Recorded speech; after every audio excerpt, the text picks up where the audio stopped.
অবশেষে দীপার কাছে নিজের সব ভুল স্বীকার করলো উর্মি। হ্যাঁ বন্ধুরা, আমরা এমনটাই দেখতে চলেছি অনুরাগের ছোঁয়া ধারাবাহিকের আগামী পর্বের শুরুতেই দেখা যায় দীপা এবং চারু মিলে বাড়ির সকলের সামনে কুন্তলা এবং রুডির মুখোশ খুলে দেয়। দীপা প্রমাণ করে দেয় যে এতদিন অতিথি সেজে থাকা দর্থি আসলে রুডি। এই সত্যিটা জানার পর সোনা হতবাক হয়ে যায়, আর সে বুঝতে পারে যে রুডি এতদিন তার সঙ্গে অনেক অন্যায় করেছে। সোনা প্রচন্ড রেগে গিয়ে পাশে থাকা একটা লাঠিতে রুডিকে মারতে থাকে। অন্যদিকে উর্মি তো নিজের কুকীর্তি ফাঁস হয়ে যাওয়ার ভয়ে আতঙ্কিত হয়ে পড়ে। উর্মি ভাবতে থাকে কুন্তলার সঙ্গে মিশে দাদাইকে বিষাক্ত ওষুধ খাওয়ানোর কথা সবাই জেনে গেছে, এখন আর কেউ তাকে ক্ষমা করবে না। এই সব ভেবে সেখানের পাশে থাকা ফলের ঝুড়ি থেকে একটি ছুরি তুলে নিয়ে তার পেটে ঢুকিয়ে নেয় আর নিজেকে শেষ করে ফেলার চিন্তা করে। এমন দৃশ্য দেখে সেনগুপ্ত বাড়ির সকলে উর্মিকে এসে ঘিরে ধরে। দীপা উর্মিকে জিজ্ঞাসা করে, এটা তুই কি করলি উর্মি?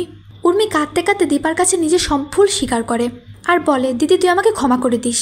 উর্মি আরও বলে কুন্তলা তাকে ভুল বুঝিয়ে এই ভয়ানক কাজগুলো করিয়েছে। এরপর উর্মি সকলের কাছেই ক্ষমা চায়।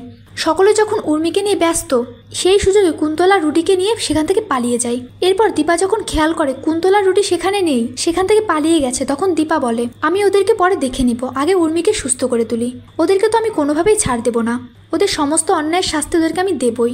এরপর উর্মিকে বাড়ির সকলে মিলে হসপিটালে নিয়ে যায়। উর্মি হসপিটালে গিয়ে দীপাকে সমস্ত ঘটনা খুলে বলে। তো বন্ধুরা, এবার কি হতে চলেছে? দীপা কি পারবে কুন্তলা এবং রুডিকে পুলিশের হাতে তুলে দিতে এবং তাদের যোগ্য শাস্তি দিতে? কমেন্ট করে জানিয়ে দাও তোমাদের মতামতটি। আজকের পর্বটি তোমাদের কেমন লেগেছে অবশ্যই জানাতে ভুলো না। চ্যানেলে নতুন হয়ে থাকলে অবশ্যই চ্যানেলটি সাবস্ক্রাইব করে রাখবে। অনুরাগের ছোঁয়া ধারাবাহিকের পরবর্তী সকল আপডেট সকলের আগে পেতে আমাদের চ্যানেলটিতে চোখ রাখো।